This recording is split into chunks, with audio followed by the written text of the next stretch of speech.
In this Argos support video, we will guide you through resolving an E21 error code on your washing machine.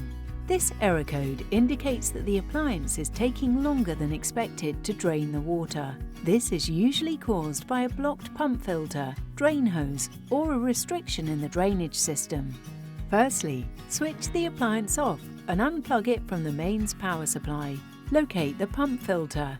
This is usually found behind the small access panel in the bottom corner on the front of the appliance. Please note, there may be water remaining inside the appliance that will be released when the filter is removed. We recommend placing towels or a shallow tray beneath the filter to collect any excess water. Open the pump filter cover and carefully turn the filter anti-clockwise to remove it.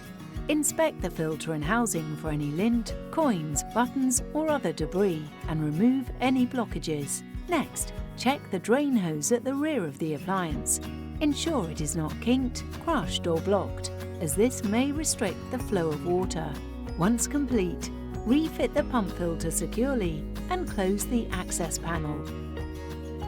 Now, plug the appliance back into the mains power supply.